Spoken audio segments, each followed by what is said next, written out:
Nice. Thank you, Dr. Daney, because Dr. Daney will be clicking the slides for me from Indonesia. I'm in Thailand.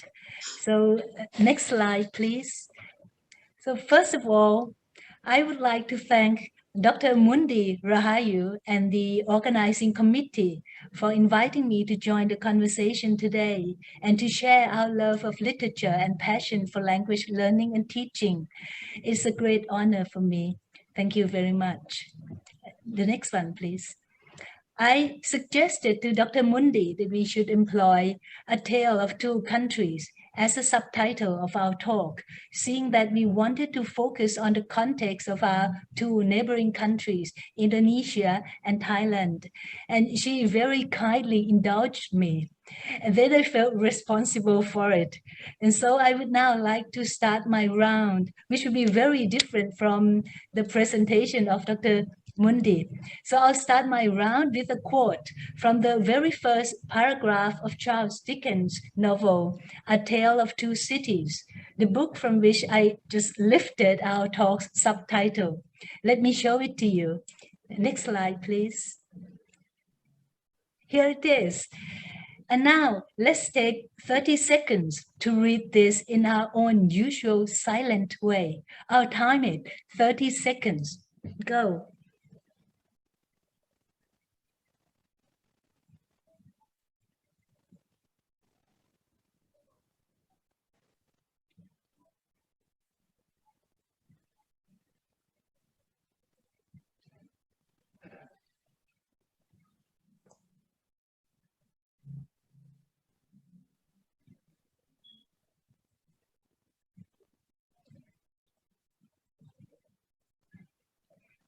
Okay, time's up.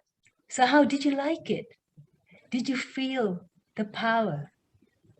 You know, I personally believe that Dickens himself meant for this first paragraph to be read aloud. So I'll ask all of you to read it out together with me. I'll read it like this. It was the best of times. It was the worst of times. Okay, so the next slide, please. If you could please unmute your microphone so we can all hear one another, okay? Okay. Very good, Mundi, thank you. So you please unmute your microphone. Okay, 1, 2, 3, go. It was the best of times. It was the worst of times. It was the age of foolishness. It was the epoch of belief. It was the epoch of logic. It was the season of light. It was the season of darkness. It was the spring of hope, the winter of despair, and everything before us, nothing before, going direct outgoing direct so like comparison only. Some of its occurrences incessantly its being received of the evil is an comparison only. in the superlative degree of comparison. Wow, great. Now, how did you like it? Did you like it better this time? Did you feel the rhythm? Did you feel its power? You know, we weren't even focusing on the meaning, just the rhythm. But somehow we felt we understood it right. And that's literature for me. The power is holistic. It's everything combined, words, rhythm, content, and meaning probably last of all. And now let's briefly discuss the content. The next slide, please. Dickens published A Tale of Two Cities in 1859, but the story of the novel is about the events surrounding the 18th century French Revolution. The next one, please. Look at the introductory paragraph again. Is this true only in 18th century Paris and London? What about 21st century Indonesia or Thailand or India China, America, around the world. The next slide, please. Isn't the 21st century also an era of wisdom and foolishness, belief and incredulity, light and darkness, hope and despair, everything and nothing? The next one, please. And so, on top of being powerful, literature can also be truthful. You know, in the age of fake news, fiction like this can be more truthful than news. Isn't that the greatest irony of our time? The next one, please. And so ideally, that was the kind of lesson I'd love to conduct in my literature courses. And that was the first part of my talk. I named it Dream. And now this is the second part, which I call Reality. The next one, please. Okay, in Thailand, all the English language programs at the bachelor's degree level must follow a national framework which imposes a minimum of 120 credits for the whole program, of which only 15 credits or 5 courses are categorized as literature courses. So even if some programs go beyond the required 120 credits, they still keep the literature courses at the very minimum 15 credits. And I understand that very well because the BA program at my own department, which I helped design, requires the total of 138 credits, but still keeps the literature courses at 15 credits just for practicality, because very few lecturers want to teach literature, and probably even fewer students are eager to study it. But my point here is that even with learners who are supposed to read English for a degree are not reading that much at all. 15 credits, right? The next slide, please. By reading here, I mean quality reading, the kind of reading that makes you think, that uplifts your spirit, that takes you to an aesthetic trip, no matter how transient it is, like the trip we took together while reading that paragraph from Dickens. So people often say that we read less and less. I don't think so. I think people read all the time on their devices, but they don't do it qualitatively. Their reading habit lacks quality, not quantity. And even if you offer them a wholesome quality content, if the presentation isn't flashy enough, you have very little chance to compete with social media posts, headlines, and hashtags. And so teaching literature today is a challenge because you have a lot of competition from the social media, from the learners' changing attitude towards learning, and now from the pandemic. It took me a long time to learn that if you can't beat them, just join them. The next one, please. So I'd like to share some approaches I find useful in getting the content across in my literature courses. I call them my 3 Bs. Be specific, be visual, and be practical. The next one, please. First, be specific. Just focus on certain specific aspects. Don't try to achieve perfection or completion. For example, the next one, please. I might set myself a target of teaching young learners or even secondary school or first-year university students about Christmas, which we don't really have in Thailand. Although the learners certainly have seen representations of Christmas from movies, social media, or even department store decorations, we don't generally celebrate Christmas in Thailand. And so the aim for this short exercise is just to introduce certain aspects of this Western culture to the learners within the framework of language and literature teaching. The next slide, please. I might start with encouraging their participation by asking them to answer some very easy questions like this. The next one, please. Which is the best option to fill in the blank? Okay. And I hope most of the learners will be able to do this correctly, as they should have heard the song Jingle Bells 1,000 times before, right? And of course, the answer is the next slide, please. Sleigh, right? So I see you answered it correctly, right? So answering correctly should bolster the learner's self-confidence and encourage them to respond well to my next instruction. The next one, please. Which is for them to explain why they chose sleigh as the answer. So many of them will answer because we know the lyric already, which is a fine answer, no problem at all. Just by asking them to explain their answer will trigger them to think more and more critically about the role of the word sleigh in this context. The next one, please.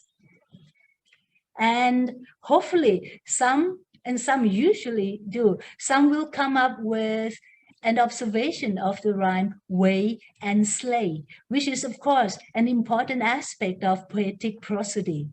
So if you are teaching poetry, you can also explain about the ABCB rhyme scheme using this as a very familiar example. Or if you're teaching pronunciation, the word sleigh itself is pretty tricky to pronounce, right? And the way it rhymes with way should make it easier for the learners to remember how to pronounce it correctly. The next one, please. And then you may continue with your next question. And since there is definitely no snow in Thailand, it might be a good idea to introduce the learners to what a sleigh is. So my next question is, what is a sleigh? Okay. Some learners will be able to answer this straight away. Some will have to Google it. Doesn't matter as long as they learn the vocabulary. The next slide, please. Okay, so the answer is this one, right? B. Okay, the next one, please. You may also, if you want them to explain their answer or the way by which they derived their answer. Next one, please. And you may want to encourage them to think more by visualizing the lyric. You can ask another question like, which of the following pictures best depicts the sleigh in Jingle Bells? And they will have to think back to the lyric and usually will come up with the right answer. The next slide, please. Which is the one in the middle, right? And if you ask them to explain their answer, they will have to refer to the last line of the first verse of Jingle Bells. The next one, please. Okay, and the next one, please, which is this one, a one-horse open sleigh, right? Pretty tricky, you know, we've heard it 1,000 times. We never really think of a picture of a one-horse open sleigh. The next one, please. Or you can even make use of the Dickens paragraph we looked at as a vocabulary exercise. I think it's particularly suiting for learning about some interesting opposite words. It was the age of wisdom. Do you remember what Dickens uses as the opposite word to wisdom? I'm sure you can all answer this right now. And the next slide, please.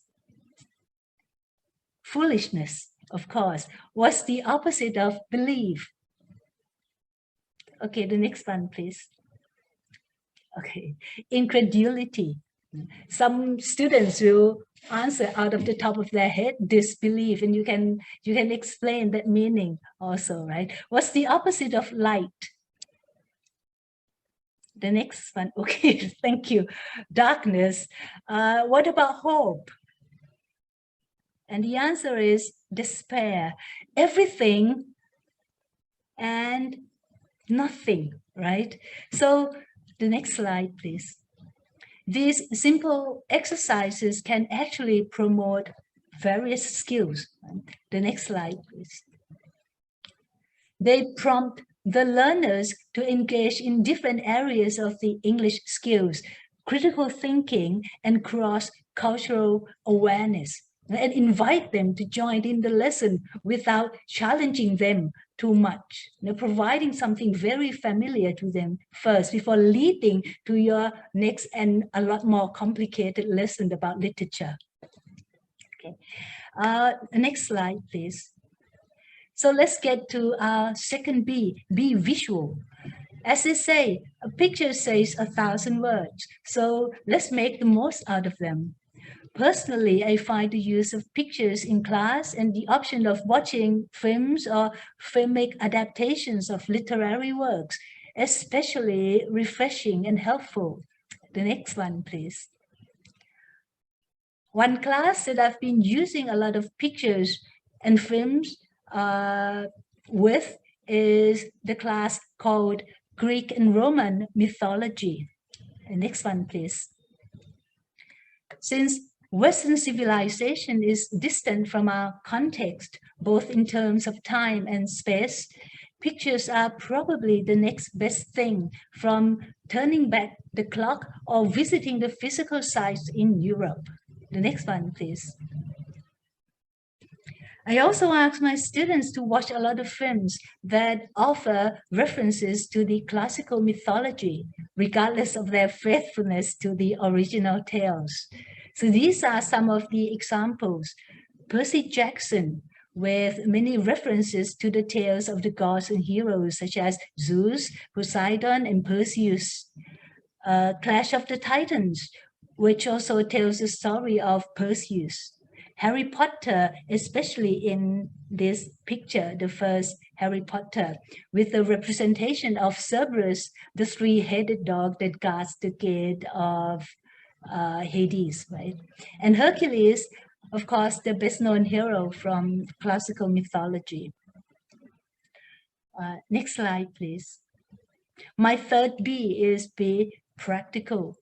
So teaching literature for literature's sake is a beautiful idea, but maybe too idealistic in today's context, especially in my context.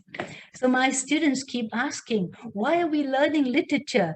What's the use? Especially in the Greek and Roman mythology class. So in planning the course, I have to make sure that I point out as often as possible how the knowledge from the course can help them develop their language skills on top of the cultural refinement they'll definitely get from learning about such advanced civilization. Right? So I call this mindset a ready-to-use mentality. Next slide, please. What I do is I collect English idioms and expressions from classical mythology and point them out whenever we study specific tales that are the origins of these expressions. So sometimes I also ask the students to give presentations of these expressions. And since time is usually limited in class, I wrote a book about these idioms and expressions. The next one, please. And I published the book. It came out earlier this year. So anytime students can go to the library or go to the bookstore or go to the online site of the publishers and they can just check the book out. Yeah. The next slide, please. And so briefly, these are the 3 Bs that I use as a guideline to my literature courses. And so far, I've been pretty satisfied with the results. Be specific, be visual, and be practical. Next one, please. I'd like to end my round with another quote from Dickens' A Tale of Two Cities. And I think it captures very well what I want to express about my transition from reaching for the impossible dream of perfection and completion to the practical reality of the age of the ready-made. Incidentally, these are the famous last words from the novel.